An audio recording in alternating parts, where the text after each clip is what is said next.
Bien, alors la correction de l'exercice que je vous avais laissé là sur les équations de droite. Donc l'énoncé était le suivant, on avait un repère orthonormé OIJ, on prenait deux points A de coordonnées -2, 4 et B de coordonnées 6, 0, et on voulait une équation cartésienne de la médiatrice de AB. Alors, avant d'aller plus loin, il faut un petit peu se souvenir ce qu'est la médiatrice d'un segment. Donc on a deux points A et B. La médiatrice d'un segment, c'est la droite perpendiculaire à ce segment en son milieu. Donc je vous ai fait un petit croquis ici. Donc on a le point A, le point B, le milieu de AB, et la médiatrice, c'est la droite perpendiculaire à AB qui passe par I. Donc pour déterminer une équation cartésienne de droite, on a besoin de deux choses. On a besoin systématiquement d'un point de la droite, et puis selon l'énoncé, il nous faut aussi soit un vecteur directeur, soit un vecteur normal. Donc ici, quelles sont les données qu'on a dans l'énoncé? On a juste les coordonnées de A et de B. Donc en termes de vecteurs, le seul qu'on peut utiliser pour l'instant, ça va être le vecteur AB ou le vecteur BA, peu importe. Bon, bah, par rapport à la droite dont on cherche l'équation, le vecteur AB, sa direction est perpendiculaire à la direction de la droite D. Donc le vecteur AB est un vecteur normal à notre droite D. Donc on a un vecteur normal. Il nous faut aussi un point de la droite dont on cherche l'équation. Eh bien, par définition, une médiatrice, ça passe par le milieu du segment. Donc on a aussi un point de la droite D, le point I, qui est le milieu de AB. Alors on a les coordonnées de A et les coordonnées de B. Les coordonnées du milieu, c'est une formule que vous avez vue dès la seconde, c'est pas très difficile de les déterminer. Donc on va commencer par faire ça. Donc il nous faut, on a dit deux choses, les coordonnées de I, milieu de AB, donc les coordonnées d'un milieu, du milieu d'un segment AB, la formule permettant de les calculer, c'est XA plus XB divisé par 2, YA plus YB divisé par 2. C'est-à-dire je fais la moyenne des deux abscisses, la moyenne des deux ordonnées. Donc ici, on a XA moins 2 plus XB 6, le tout divisé par 2, YA 4 plus YB 0, le tout divisé par 2. Moins 2 plus 6, ça fait 4, divisé par 2, ça fait 2. 4 plus 0, ça fait 4 aussi, divisé par 2, ça fait 2. Donc les coordonnées de mon point, du point de ma droite, c'est le point I de coordonnées de 2. Il me faut aussi un vecteur normal, on a dit, donc le vecteur AB, la formule permettant de calculer les coordonnées d'un vecteur AB, c'est XB moins XA, YB moins YA. Donc 6 moins 2, ça va nous faire 6 plus 2 pour les coordonnées, l'abscisse de AB. Et YB 0 moins YA 4, 0 moins 4, ça fait moins 4. Donc les coordonnées du vecteur AB, c'est 8 moins 4. Donc j'ai maintenant mon point, mon vecteur AB. Mon vecteur AB qui est un vecteur normal.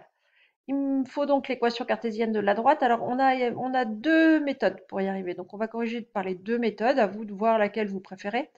Alors la première, on utilise directement le vecteur normal et l'énoncé du cours. Dans le cours, il est écrit que si on a les coordonnées d'un vecteur normal que je note A et B, eh bien je suis sûre que ma droite, une équation cartésienne possible pour ma droite, c'est AX plus BY plus C égale 0, A et B étant les coordonnées du vecteur normal. Donc ici, AB 8 moins 4, c'est un vecteur normal de ma droite D, médiatrice de AB. Donc je sais que D a une équation du type 8x moins 4y plus C égale 0. Ensuite, j'utilise à ce moment-là les coordonnées du point de ma droite. Donc ici, j'ai le point I de coordonnées 2, 2. Il est sur la droite, donc ces coordonnées vérifient l'équation, ce qui veut dire que dans mon équation, quand je remplace x et y par les coordonnées du point, le calcul 8x moins 4y plus c doit donner 0. Donc quand je vais faire 8 fois 2 moins 4 fois 2 plus c, le résultat doit à tout prix donner 0. Bon, bah ici, il n'y a plus qu'à faire le calcul. 8 fois 2, 16, moins 4 fois 2, moins 8, plus c, ça doit faire 0, c'est-à-dire 8 plus c doit faire 0. Il faut donc que c passe moins 8. Donc une équation possible pour ma médiatrice, pour ma droite D, c'est 8x moins 4y moins 8 égale 0. Alors les équations cartésiennes, quand on voit que tous les coefficients sont divisibles par un même nombre, on essaye de se ramener avec des coefficients les plus petits possibles. Ici, on a des coefficients qui valent 8 et 4, on peut simplifier tout ça par 4. Ça va nous donner 2x moins 4y moins 2 égale 0. La deuxième méthode, elle utilise le produit scalaire directement. Alors, elle est plus rapide, au niveau des calculs, vous pouvez voir que ici les calculs sont quand même plus courts. Par contre, elles nécessitent de comprendre un petit peu mieux comment ça fonctionne. C'est-à-dire que on se donne un point sur la droite dont on cherche l'équation. On appelle ces coordonnées, alors en général le point on l'appelle M, et puis on appelle ces coordonnées x, y, c'est-à-dire on ne les connaît pas. Et c'est quoi l'équation d'une droite? C'est une équation vérifiée justement par les coordonnées x, y de tous les points de la droite. Donc on dit bah, le point M il a pour coordonnées x, y, et à quelles conditions est-ce qu'il est sur ma droite? C'est-à-dire quand est-ce qu'un point M va être sur la médiatrice, quand est-ce qu'il ne va pas y être? Et là c'est une condition géométrique que je veux. Bon, ben pour que M soit sur la médiatrice, il faut d'un point de vue géométrique que l'angle entre MI et AB et B pardon, soit un angle droit. C'est-à-dire qu'il faut que IM et AB soient perpendiculaires. Si c'est le cas, bah, M est forcément sur cette médiatrice. Si c'est pas le cas, bah, M il va être à côté, un peu à gauche, un peu à droite, peu importe. Mais pour que le point M soit sur la médiatrice de AB, il faut qu'il y ait un angle droit, que l'angle MIB soit un angle droit. Donc je vais traduire ça maintenant par des coordonnées. Donc le point M de coordonnées x, y, à quelles conditions est-ce qu'il va être sur D? Si et seulement si les vecteurs IM et AB sont orthogonaux. Et la condition d'orthogonalité en repère, c'est que le produit, enfin de manière générale d'ailleurs, c'est que le produit scalaire entre les deux vecteurs doit faire 0. Donc il faut que IM scalaire AB fasse 0. Coordonnées de IM. Alors les coordonnées de M, je les ai appelées x et y. Les coordonnées de I, on les a calculées tout à l'heure, c'est 2 et 2. Donc les coordonnées du vecteur IM, c'est x-2, y-2. Coordonnées de AB, elles ont été calculées tout à l'heure, on a trouvé 8 moins 4. Et le produit scalaire entre deux vecteurs, bon, bah, c'est produit des abscisses plus produit des ordonnées.